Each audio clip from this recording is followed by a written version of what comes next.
So apparently not everybody agrees that my favorite spooky season reads are the top tier spooky season reads.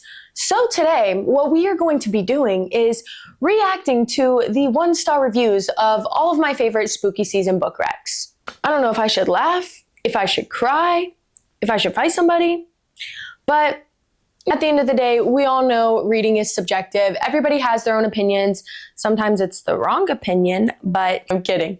But reading is subjective. So obviously maybe my God tier, top tier book, whatever, is not the next person's, and that's fine. But today we're going to read the 1-star reviews that people are reading on my favorite spooky season reads. So with that being said, let's get into it.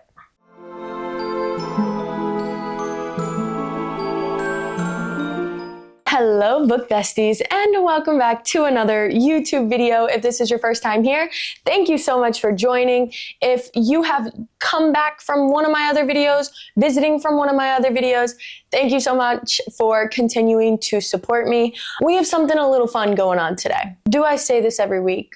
Yeah, I think I do, but that's okay. Oh, I felt weird, and I'm like, why am I feeling awkward? Because I haven't had my sip of coffee yet. We did a cold brew coffee today in my skull mug, just an absolute fave. So we're gonna start strong with Nocticadia, which is my #1 spooky season book rec.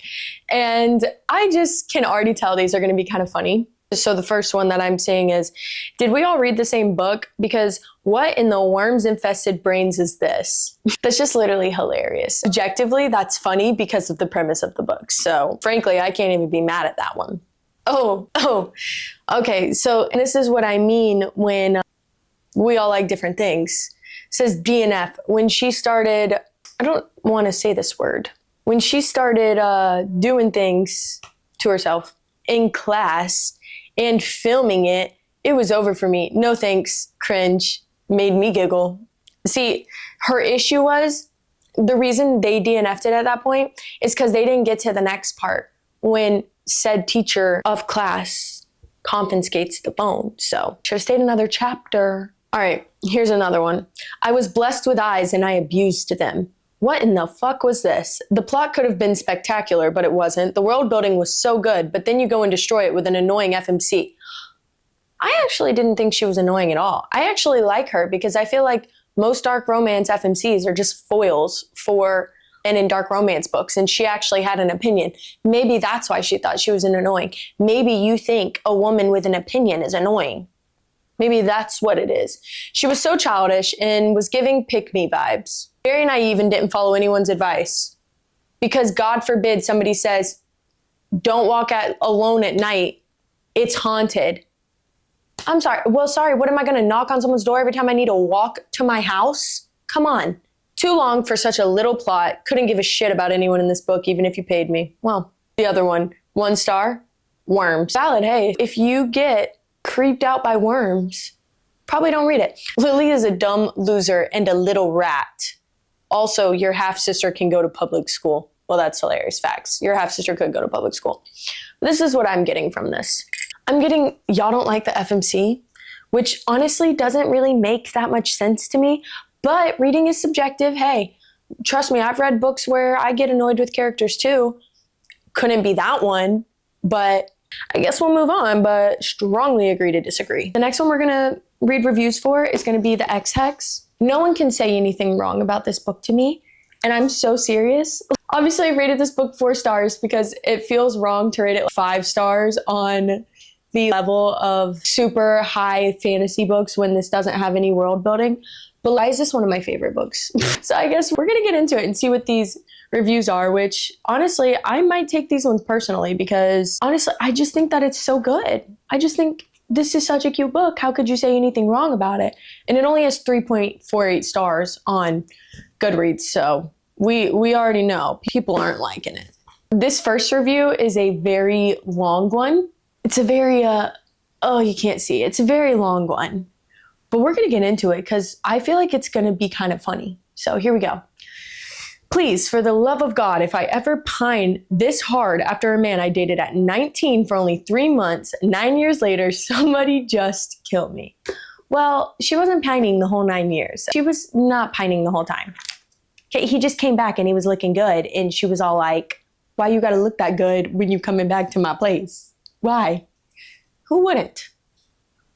I found the characters to be one-dimensional, boring, and very stereotypical. This book is not boring. These characters are not boring. They're funny. It's quirky. Hey, don't pick up a quirky book if you don't like quirky vibes or you don't like quirky characters. I think that's just like the first place you went wrong. But I wouldn't say it's boring. Vivian is described, I kid you not, as the fool Potter or something equally ridiculous because she didn't discover her magic until a late age. Maybe it's later explained why her mom didn't like to do magic and tried to prevent Vivian from doing any, but I never got that far. I was too busy staring blankly at the novel, trying to understand why a grown-ass woman cared so much about this guy who reportedly broke her heart 9 years ago. I see what's happening here. You had your heart broken at 19, and you probably are not over that person, but you're pretending to be over that person.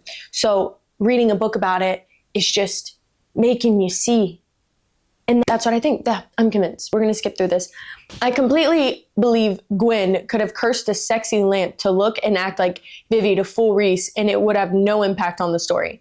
Well, I think it would have impact because I think that would be kind of funny. After all, I already had to read about how the magic cave that houses the Lelines has an atmosphere or something that makes people horny. I wish I was joking. It's a magic sex cave. Listen. It's funny. It's quirky. This is what I think.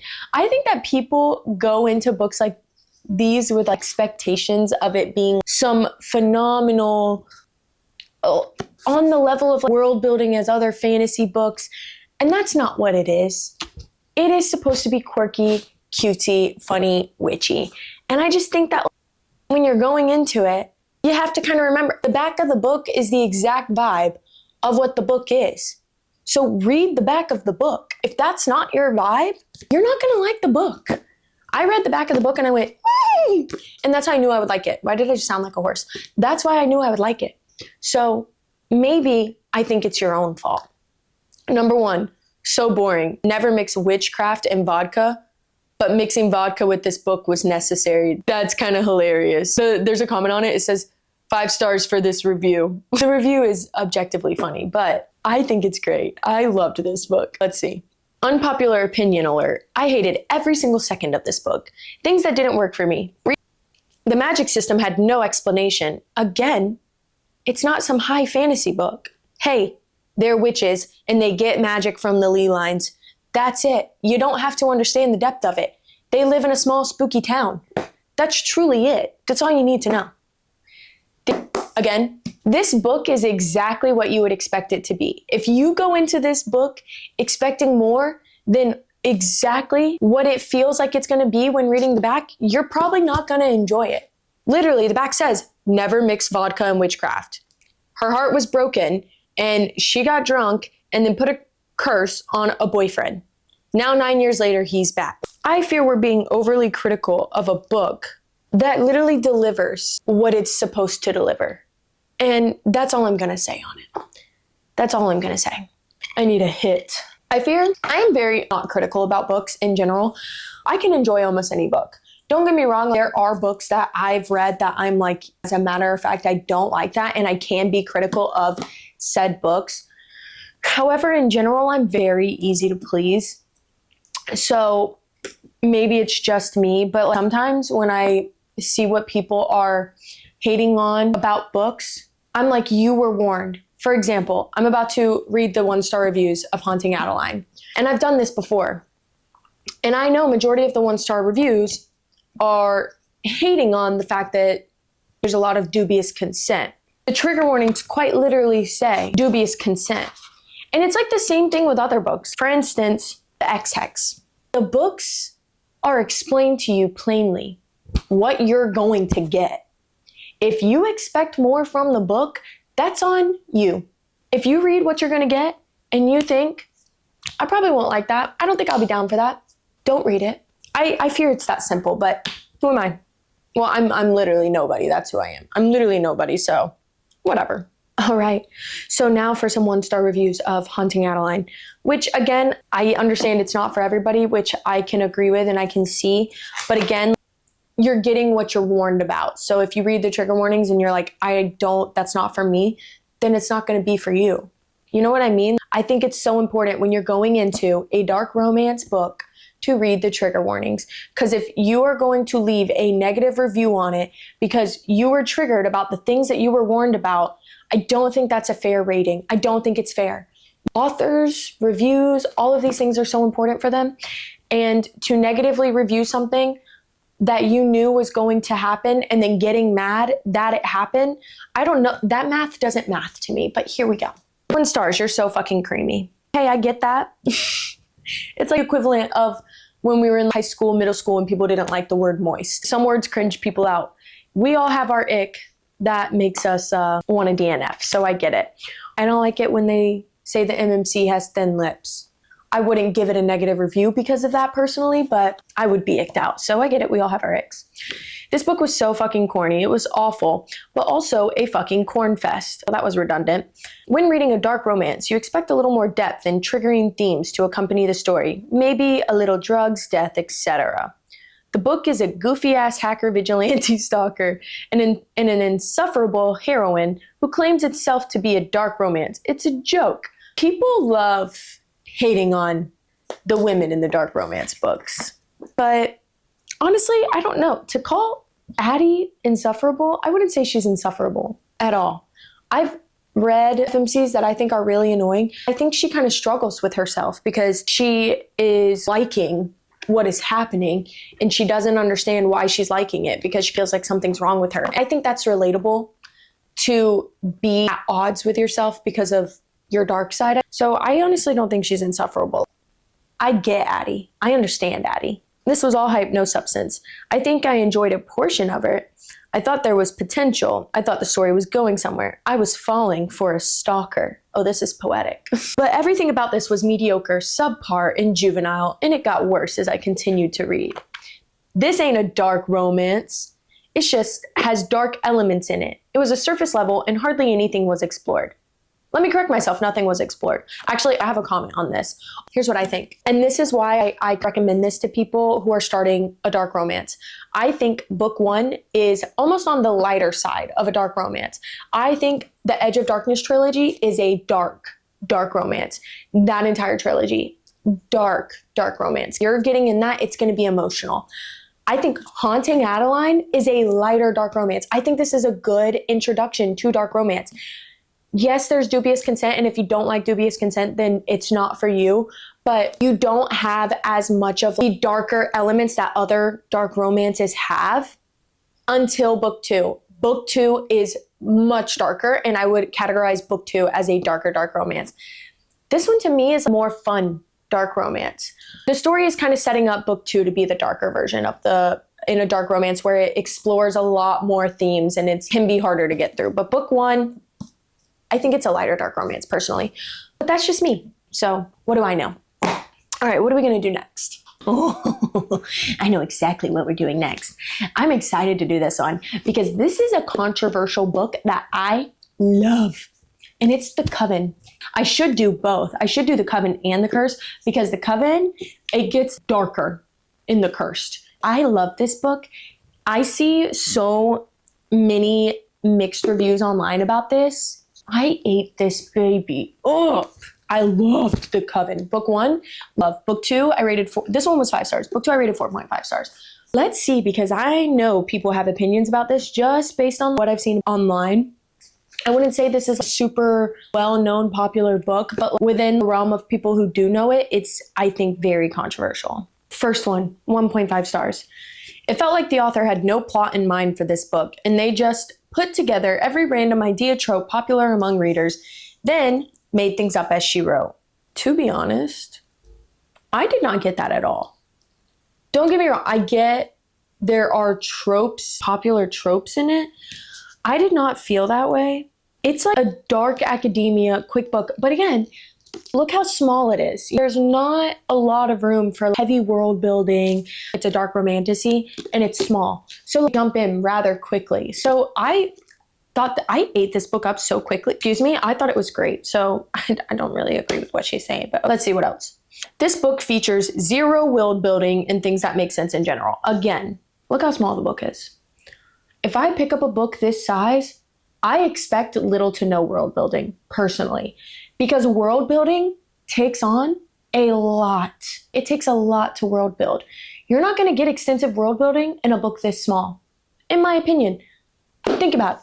Look at these books that have world building. Those are huge. This has world building. That's a pretty freaking big book. These Crescent City, like, small book. How much world building do you expect? Like, you gotta get through a whole story in this. The side characters are just cardboard cutouts because the school setting without any other students would be even weirder. At one point, Willow mentions how much of an amazing friend she has, and honestly, I have no clue why she thinks that, because said friend barely gets any screen time. Well, maybe they have conversations behind closed doors that you don't see. God, why you gotta hate on a girl for having a friend?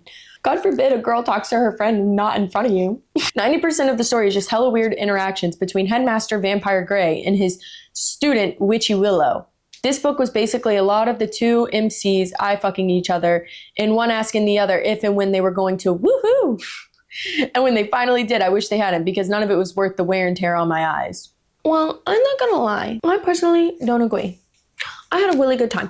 Actually, I do want to read also the cursed ones because I think this one's going to be worse. But I had no issue with this book. I really liked this book. The MMC was a possessive MMC. He gets more possessive in book 2, I will say. And it made me giggle. It made me giggle.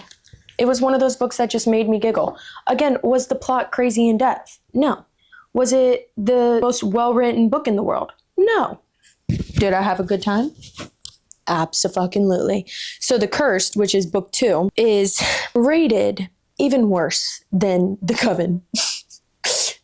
Terrible. This wasn't good. Loved the smut though. Hey, at least that spice was hitting. Anyway, so that was like crazy, right? That's what somebody's comment was. That's hilarious. Lastly, but most certainly not least, we're gonna do God of Malice. Now, I need you to be honest. If you gave this book 1 star, you either didn't finish it or there was too much spice for you, and that's okay. That's okay. Be honest though. Be honest. Okay. This is already like 1.5 stars. Did I devour this book? Yes. Is it the worst book I've read this year? Also, yes. Sometimes it's about the vibes. You devoured it. Clearly, you kind of liked it. Clearly, you liked it enough to devour it. You enjoyed it enough to devour it, even if you didn't really like it. Like, don't get me wrong. If I devour a book and I'm kind of like, why did I like this book? I'm still going to rate it more than 1 star because I'm like, yeah, this was awful, but I ate it up. You know what I'm saying? I for real lost my brain cells reading this book. The way the story started out was criminally insane. Okay. If you read chapter 1 of this book and you go, I hated that, don't read the book. Don't read the book. Chapter 1 tells you everything that you need to know about this book.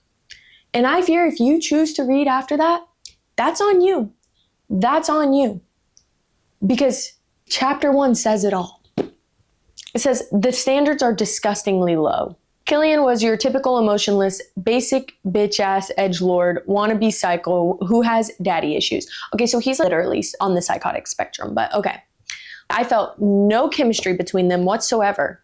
Sometimes I'm like, did we read the same book? Because I felt the chemistry. I thought it was there. Someone says, live footage of me if I ever met a Killian Carson in real life. And it's the person running. That's hilarious. Valid. If I ever met a Killian Carson in real life, I would run too. I would run too. I still rated the book 5 stars and I absolutely love him. He's one of my top 5 book boyfriends. Because real life and fiction are 2 different things. It's fiction. It's fake. Every copy of this book across the world needs to be burned to ash. This is actually their review. I kid you not, this is their review. Malice, noun, desire to cause pain, injury, or distress to another. The title of the book is God of Malice. And you wrote the definition of malice. Now let's use our critical thinking skills, okay? Let's use critical thinking skills real quick. God of Malice, also known as God of someone who has the desire to cause pain, injury, or distress to another. I fear that's your fault. I fear the title says what you need to know. It also says, I caught the attention of a monster. It also says, in the very first one, hello, if you haven't read my books before, I write dark, upsetting, and disturbing books not for the faint of heart. Killian Carson is a true psychopath, not a make-believe villain, nor a bad boy who's eventually tamed. He's a villain with very questionable actions, so if you cannot handle morally black characters, please do not proceed. And then it continues on with trigger warnings. That's all I need to say. That's all I need to say, because I do think it's unfair to rate books negatively when the beginning, first chapter, author's note, trigger warnings tells you exactly what you're going to get, and then you proceed. You choose to proceed knowing you don't like stuff like that. If somebody who's absolutely obsessed with that comes on here and is like, I typically like all this stuff, but I didn't like it now, then I'm like, okay, valid. Yeah, like you typically like, but to be like, I don't ever like this, and how dare, I fear we're missing the plot. I fear we're not using common sense. Common sense leaves the chat sometimes. So apparently my spooky season taste is controversial. Are we surprised? No, we're not surprised. I get it. Things that I like, a lot of people don't like. I understand that 100%. I have interesting taste in books. So I think it's totally valid not to like the same books as me. That's okay. But to me, these books are everything for fall. I love them. I love them for fall. I love them for spooky season. So I'm curious, do you agree with the 1-star reviews on these books, or are you offended on my behalf? I'm just kidding. Again, like, reading is subjective, and this was all funny jokes, haha, fun and games. But at the end of the day, reading is subjective. We're not all going to like the same things, and that's absolutely fine. We don't have to. That's why reading is so beautiful, because we can all experience the same things in totally different ways, and I absolutely love that. If you have read any of them on the list, drop your favorite one in the comments. Let me know which ones we're on the same side for, or tell me why I'm dead wrong in the comments. I love that too. Put me on my place, baby. I love it. And if you like this video, make sure to check out, I have 2 other spooky season videos. One where I give my spooky season recs, another one where I rank the spooky season books on the vibes. Not on my rating, on the spooky season vibes. So make sure to check those out. Thank you so much again for joining me for another YouTube video. I love you guys so much. Bye.